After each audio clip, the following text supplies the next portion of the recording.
Again, I have a really great read aloud for you guys today, and this one is a nonfiction book. That means that the information in this book is real and true, and it really happened.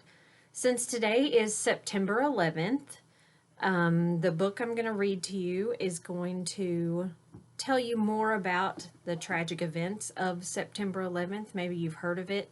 None of you guys were alive when it happened. It happened in September 11th, 2001. There was a terrorist attack in America. That a terrorist is someone who tries to scare people, and they do harmful things, violent things against those people. And there was a terrorist attack in America, and lots of people lost their lives on that day. This day is a day to remember those that were killed on September 11th, but also to remember all the heroes and the normal, everyday people who stepped up to help their neighbors. And it's a day to remember how America really came together as one to support each other. This book is called September 11th, Then and Now. And in this book, there are going to be pictures of the real events. So it's not going to be anything made up. Everything in here really did happen. And the author of this book is Peter Benoit. September 11th, Then and Now.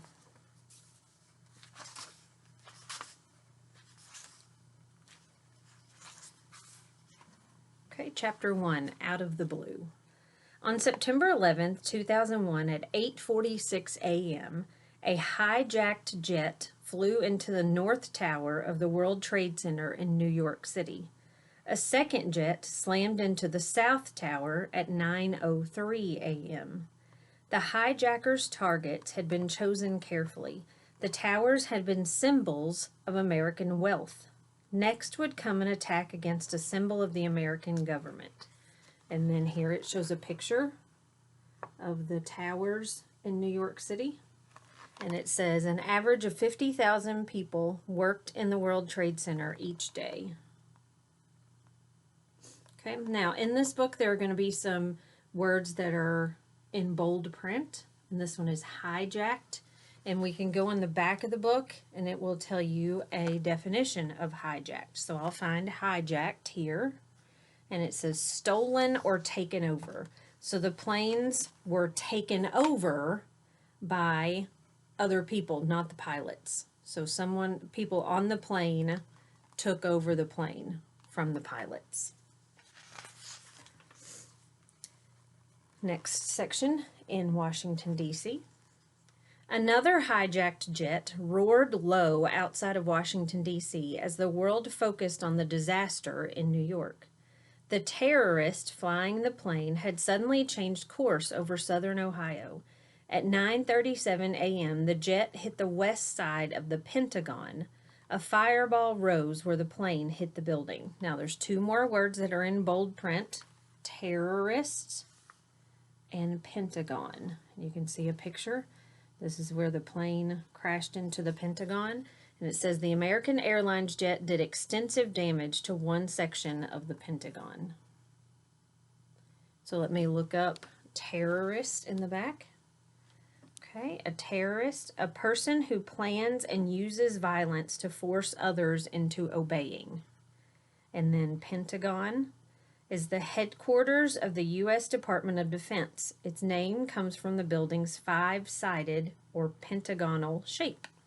So it's called the Pentagon because it's shaped like a pentagon. You may have learned about that in math. This one, the fourth plane. At 9:59 a.m., the South Tower of the World Trade Center began to collapse in clouds of smoke. The North Tower caved in 29 minutes later. At 10:03 a.m., a fourth team of hijackers crashed a plane in a field near Shanksville, Pennsylvania. Most people believe this plane was meant to hit either the U.S. Capitol or the White House. The four hijacked planes had resulted in the worst terrorist attack in U.S. history. And up here you can see this one was the one that was in Pennsylvania. It was in a field. They were trying, they think, to hit the White House or the Capitol building in Washington, D.C. But you'll learn in a second why they didn't hit those targets. Next section, Chapter 2, is called Planning Terror. September 11th was not the first time that the World Trade Center had been attacked. In 1993, a group led by terrorist Ramzi Youssef hit a bomb in an underground garage at the World Trade Center. Youssef planned to knock the North Tower into the South Tower and kill all the people inside. Youssef was angry that the United States favored Israel over most Arab nations. The bomb killed 6 people but failed to destroy the towers. But then it says more than 1,000 people were injured in the 1993 World Trade Center bombing. And here is a picture of what happened in 1993. And it says, the 1993 World Trade Center terror attack caused massive damage to the underground parking garages.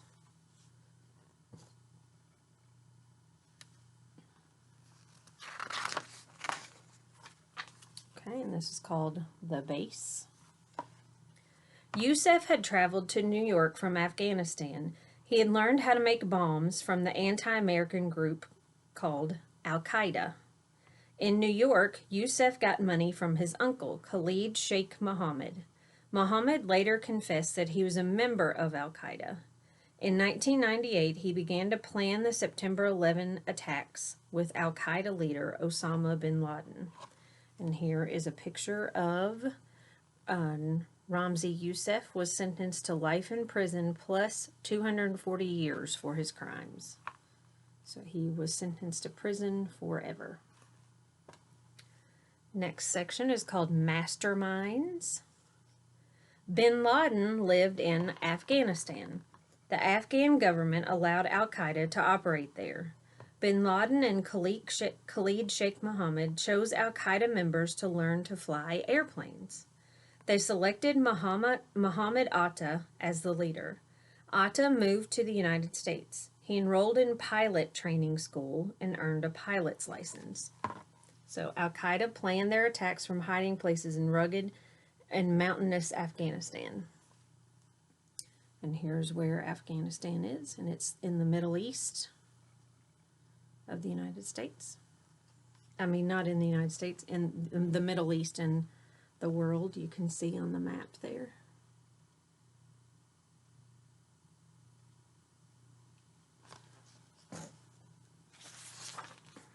The plan in action.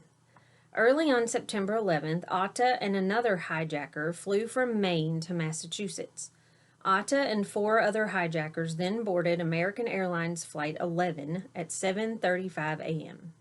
They flew the plane into the North Tower just over an hour later. A mix-up prevented Atta's luggage containing plans for the attack from being loaded onto the plane. Investigators found it and learned the names of the other 18 terrorists. It was too late by then to do anything. And here's another picture. This is a picture of Atta, the main terrorist. Atta's life and actions were investigated closely after the September 11th attacks. After September 11th, the Federal Bureau of Investigation, or the FBI, assigned almost 7,000 agents to investigate the attack. So there were 7,000 FBI agents trying to figure out what happened and who had planned it and why they did it. Okay, the next section, Osama Bin Laden.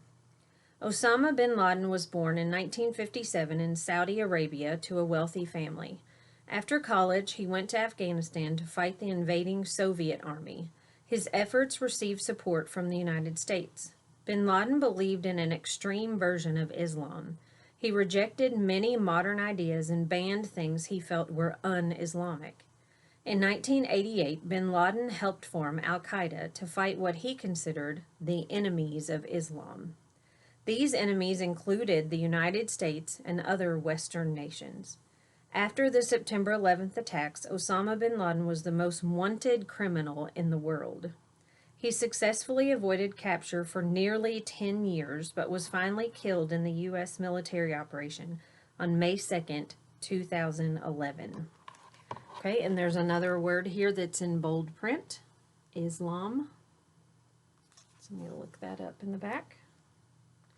Islam, a religion based on the teaching of Muhammad. Followers of Islam are called Muslims. So it's a religion, and that's what Osama Bin Laden was. Chapter 3, Dealing with Disaster. New York City firefighters quickly responded to the attack on the North Tower. The fire department set up a command post in the building's lobby minutes after the first crash. Firefighters entered the tower to save the thousands of people trapped inside.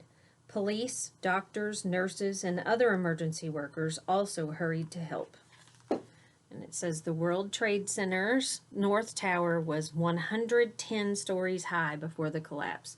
So that's something we can't even imagine how tall that would be, because our tallest building in Lexington would be maybe a third of that. The collapsing towers covered the surrounding area with huge, dense clouds of dust and ash. So you can see and that was a building.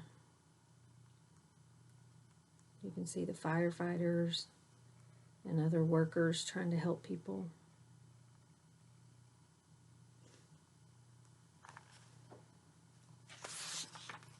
The upper floors.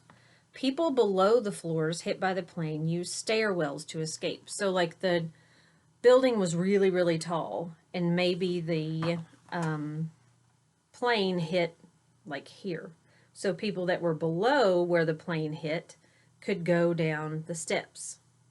They could just get on the steps and walk down. But people above, they couldn't really go anywhere. These people fled, those people above were trapped. These people fled toward the roof in hope that helicopters might rescue them. But the roof doors were locked.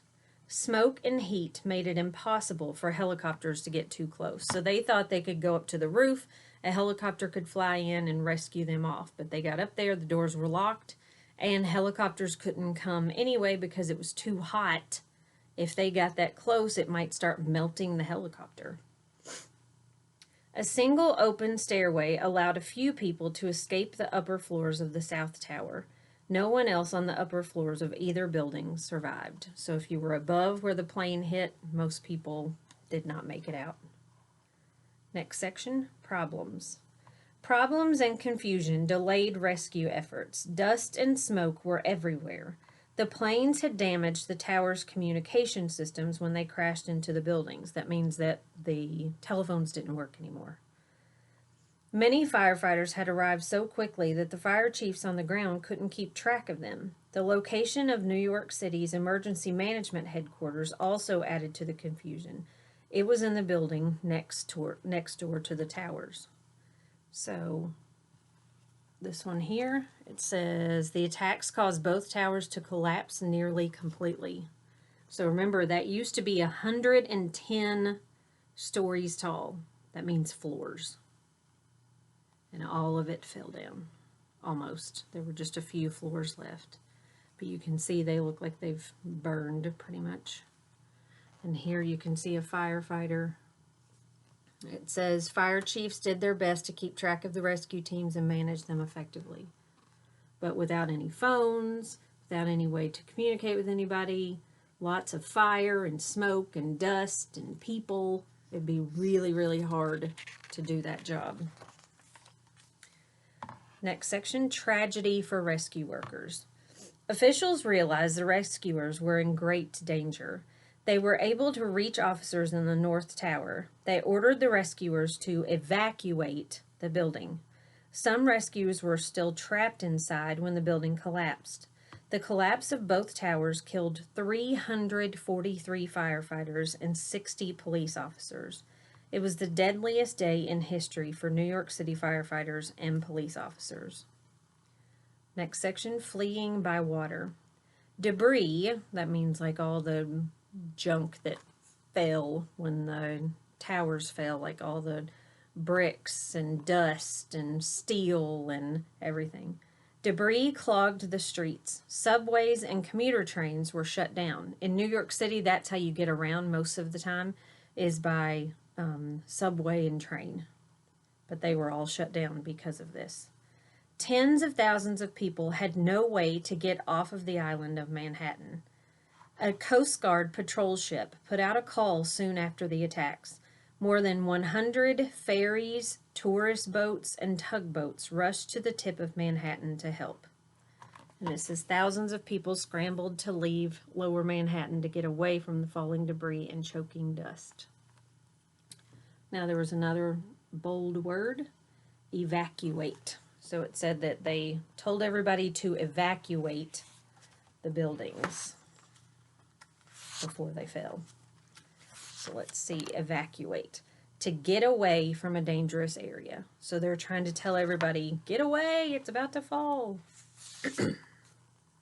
Ordinary people.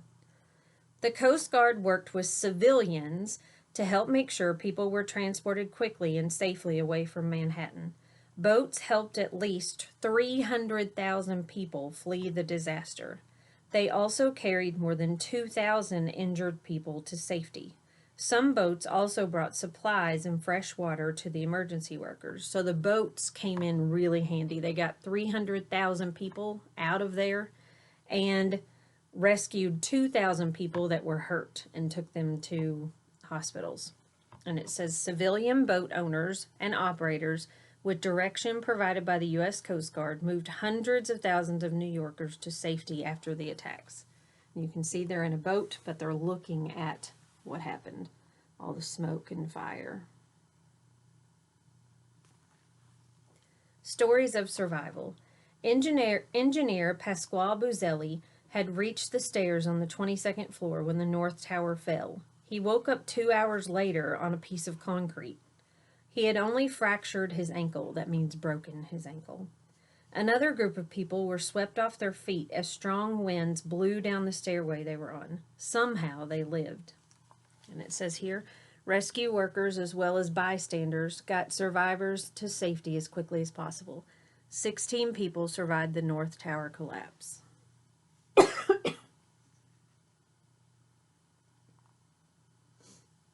So not just police and firefighters and ambulance, normal people, just regular people who worked in the building or who were around were trying to help also.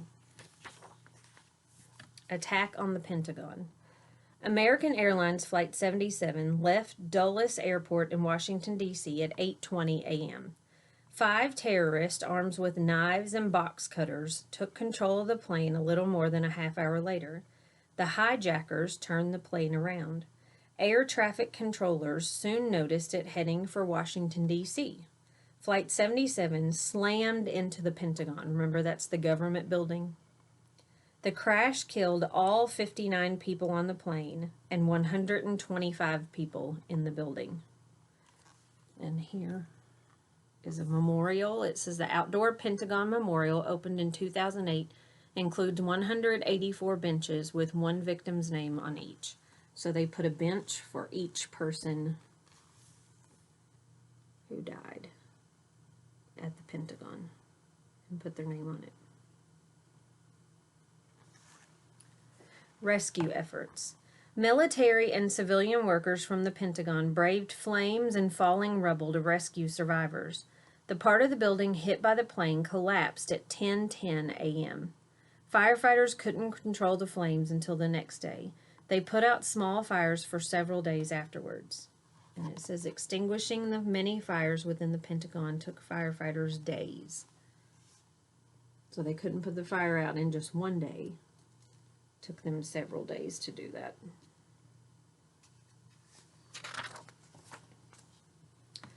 A group of hijackers took over United Airlines Flight 93 around 9:30 a.m. The plane had taken off from Newark International Airport about 45 minutes earlier. Hijacker Ziad Jarrah was now piloting the plane. He steered it toward Washington, D.C. Officials believe he meant to fly the jet into the White House or the U.S. Capitol. A group of passengers and flight crew members fought to retake control. Their actions prevented the plane from hitting its intended target and saved many lives. Todd Beamer was talking to a phone operator when the passengers made their move. So he was on his cell phone, like calling 911. At 9:55 a.m., the operator heard Beamer say, "Are you guys ready? Okay, let's roll." The passengers rushed the cockpit, that's where the pilot sits, but at this point it was the hijackers flying it, and began pushing their way in. Jara, the hijacker, swept the plane from side to side to knock them off their feet. No one knows if the passengers got into the cockpit. Jara rolled the jet onto its back and crashed it, killing all 44 people on board.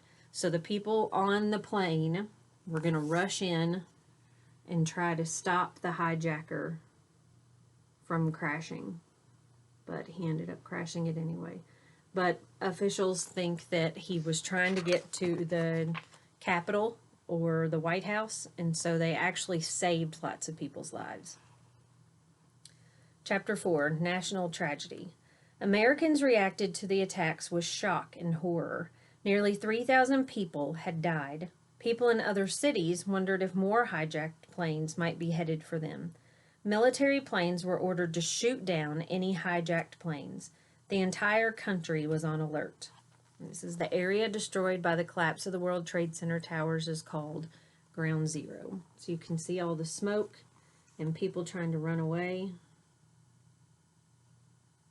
Out and up here. People on the ground run to avoid smoke and debris as the tower collapses. Taking action. People soon began to evacuate the United Nations building in New York City and Chicago's Sears Tower. Those were other really, really tall buildings, so they got out of there really quickly because they thought it might happen to those buildings too. Officials worried that these buildings might be terrorist targets. At 9:45 a.m., the U.S. government ordered all planes to land immediately at the nearest airport. Planes flying to the United States from other countries were ordered to turn back or to fly to Canada or Mexico.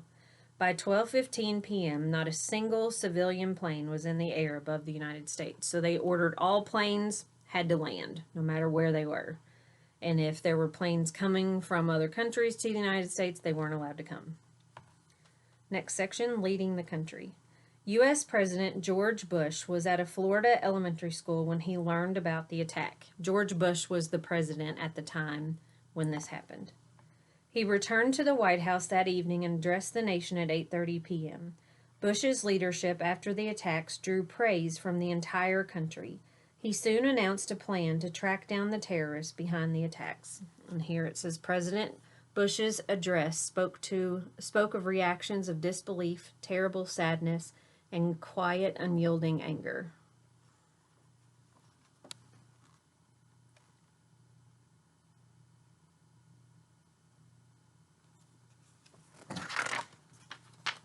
Reactions around the world.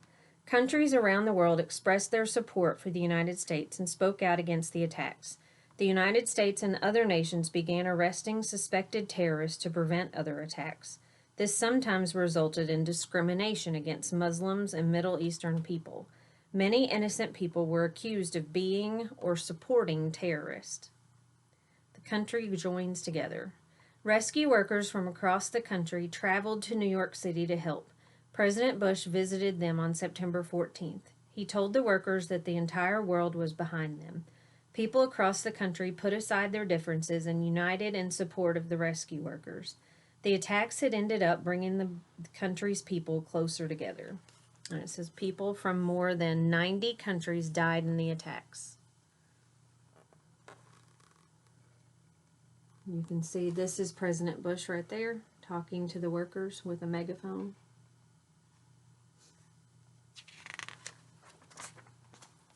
After 9/11.